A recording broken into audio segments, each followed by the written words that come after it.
Hey, what is going on, guys? My name is Tom Spark and welcome back to another video. Today we're going to be checking out AtlasVPN, putting it in the new 2.0 tier list system. If you guys haven't seen the tier list, go ahead and check out vpntierlist.com. This website has the 1.0 tier list, which is fully complete, reviewed around 67 VPNs over the last couple of years.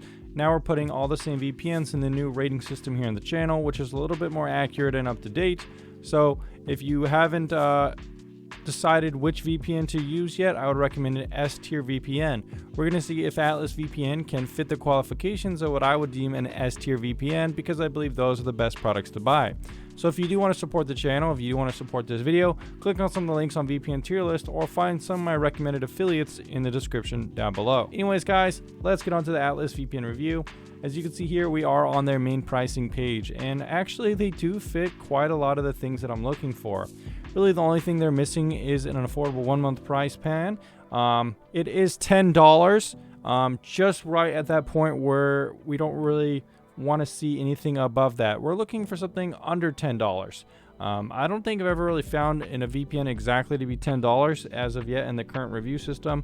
But just to be clear here, I am looking for it to be under $10. I do $6 to $10 range. 1 cent under $10 doesn't really count. So moving on after that, we also don't see a 6-year plan, but everything else AtlasVPN has done very well. 3-year plan is $50, which is insanely affordable, and I can't really tell, but at least it doesn't seem like there is an increase in pricing. There could be some page here on the website and something like that. We'll try to look out and see if we can find something like that in a little bit. Actually, 1 year is very good too. For 1 year, $30. And again, I don't see any stipulations here where the price does increase. You have unlimited simultaneous device support, which is very nice, considering that, you know, some VPNs like ExpressVPN have 5, and other VPNs also have limitations too.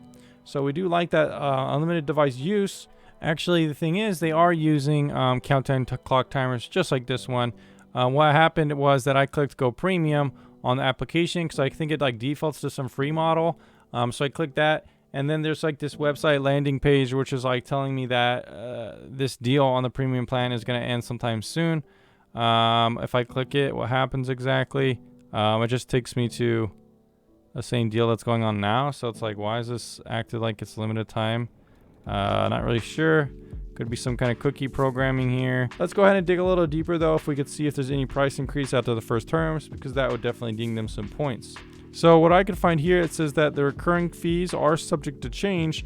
So maybe later on down the line in 2 years or something, after some of these plans start getting closer to end, AtlasVPN then could increase the recurring subscription price like NordVPN and Surfshark do, that after the first 2 or 3 years, it's now more expensive per year than it was for 3 years. So AtlasVPN, what it could do after 2 years, they could change the 1 year price to $100 and make it auto recur that way. And that way they will guarantee themselves some profits in the coming years. So definitely I'm going to be looking out for something like that. I would not even say that this VPN is even 2 years old. So we're not really sure if the price is going to increase. But as of right now, it seems like you should be okay at least for the next 2 years. Overall, AtlasVPN doesn't have the worst pricing policy. I'm a little skeptical of it, and we'll have to see how it does in the future. Like I said, I still think they could increase the price at some point, and that's something people are going to have to watch out for, because from what the terms and conditions say, it does sound like it's going to auto-renew at that price point. So guys, if we take a look at the application, as you can see, it's pretty bare bones. We have some basic stuff here, basic servers. Doesn't really seem to be much way to like filter them or organize them really. Pretty much if you go to the settings, all you can mess with is the protocol. We're going to pick WireGuard. It also has like a basic kill switch, which is good. So some of the basics, but definitely nothing too complicated here, which in some ways can be a good thing. That said, the application is definitely missing some things. Like one, it doesn't have Fire Stick support. I couldn't find it on the App Store for Amazon. It also doesn't have any web extensions, and it also doesn't have split tunneling, which is one of the features I like to look for in an application, since it's kind of fun and kind of a cool thing to have. I also couldn't find any information within the app about ad blocking or any of those kind of features. Also, the application doesn't seemingly have a dark mode, which kind of sucks, and I think it's just a little too basic. And if we're being honest, it's also missing a lot of compatibility features too, outside of the extension of the Fire Stick support. There's no Linux GUI, no DNS controls within the main application, no port forwarding, no SOCKS 5 proxy, and no dedicated IP support. So it's definitely not a good compatibility based VPN for being able to do whatever you want with it. So overall, I kind of find the application disappointing, although workable, I guess. It really just has a couple of the fundamentals, but is missing a lot of the extra things that a lot of other VPNs have nowadays and are pushing towards. It really hasn't improved that much since the last time I used this application. It's still just so basic.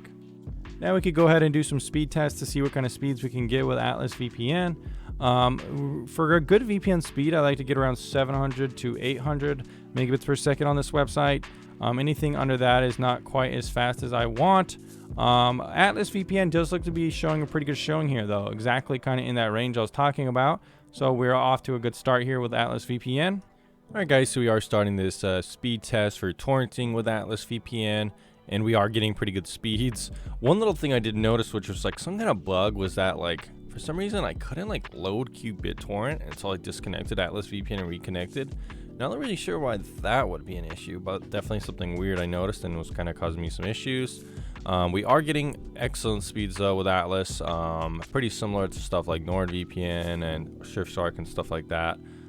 So yeah, overall very nice speeds. So guys, now we are at the privacy audit of AtlasVPN, going to see if it is a private VPN in terms of how the business is made. Is it friendly for your overall privacy? At the end of the day, why do you want to use a company that has ad trackers on their website, connections to Facebook and Google and stuff like that if it's a privacy company? So that is something we're going to be looking for, and unfortunately AtlasVPN misses the mark here, just like a lot of other popular VPNs that are ran more like a business in my opinion. You can see here that according to this test, the website has 6 ad trackers, connections to Alphabet Inc., Facebook, and Warner Media LLC, 5 third-party cookies. It could be monitoring keystrokes and mouse clicks according to Blacklight. And it is monitoring user keystrokes. It also tells Facebook when you visit the website, and it is using Google Analytics. So this is probably one of the worst Blacklight reports I've seen yet on the channel, just alongside something like IPVanish. So definitely concerning here when some VPNs out there can get 0 on each one of these categories. We've seen it here on the channel, and yeah, that's not a very good privacy score for Blacklight. Additionally, if we take a look at their Android application, we have 3 trackers. This feels more standard to me and not that high of a permission count, but still some concerning things on here like this. Keep that in mind. So far not doing too well. If you look at the privacy policy, there's nothing really that concerning in here. My feelings about the company are that I don't really know too much about it. A lot of people don't really know too much about it. They have like an about page on the website that says, you know, we prefer to be anonymous because we want to protect our employees. It's just and they say they're in the United States and Delaware, but that's kind of like a famous spot for like shell companies that want to have companies in the United States. You know, if an offshore company wants to have a company in the United States, a lot of times they'll put it in Delaware because of low corporate taxes and stuff like that.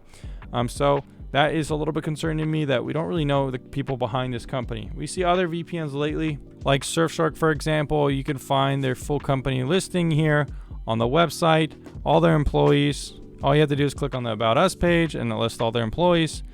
So I think this is a good way to do it. WeVPN also has a similar thing, listing out all the employees and stuff like that. So I think more companies are going this route, especially since that's been something I've always advocated for, more transparency with employees and stuff like that. I really don't think any of these people are in danger from anyone, really. It's just kind of more about that transparency and openness. Whereas, you know, something like AtlasVPN, no one really knows anything about them or, you know, the company behind it. So it does make it harder to trust it, in my opinion. Good news is Atlas also seems to be working with the US version of Netflix right now. As you can see here, we have Green Zone, which is a US Netflix title. And since we are connected and you can see it, it does mean that it is working. So that's very nice. Good news is it also works with Hulu too and other streaming services in my test. So overall, very nice. Fortunately, from what I could find, there doesn't seem to be any live chat on the website. So I am going to have to send in a support ticket. I'm going to be testing out to see if the support can respond within 1 hour, because that's a requirement we have here for the best support. Other VPNs on the channel have been able to meet that deadline, so let's go ahead and see if AtlasVPN has support agents around the clock. So guys, now we've gotten to the end of the review. How do we finally rate AtlasVPN? Well, it's a B tier VPN. In some ways, this kind of surprises me because in certain aspects, AtlasVPN really doesn't do well at all. The application on PC is extremely basic, really only having the basic fundamentals of WireGuard and like a kill switch. That's pretty much it. Hasn't really changed that much from the last time I reviewed it. They have a lot of room there to expand compatibility, and if you're someone looking for a VPN that works on Fire Sticks, has extensions, port forwarding, all those kind of things, this is definitely not the one to pick. That said, they do really well in speeds. It's a very fast VPN. Fast just as some other ones out there. They've really done kind of improvements there, and it kind of leads me to believe that there could perhaps be some indication of using some other server network or something like that for a brand new VPN that's just kind of come out of nowhere to get these kind of speeds. It's a little bit odd to me, but not too sure about that one. In terms of support, we didn't really see good support here. We didn't see any live chat options, and the support ticket wasn't answered within an hour. Streaming works fine and works very well, works with Netflix as of right now, and similar to the speeds. It's a little strange to me that this no-name VPN kind of works so well with streaming, a little bit odd as well. That said, overall, AtlasVPN, I don't know if I would recommend it for most people here on the channel. Some of the things about it, like some of the pricing things, are a little bit questionable to me. I'm not really sure how long-term this pricing system is going to stay without increasing in cost. Also, the application being so basic is definitely a downer. I would recommend you guys to check out some S-tier VPNs, or if you do like AtlasVPN, go ahead and check it out if you do want to. Anyways, guys, thanks for checking out this review. I'll see you in the next one very soon.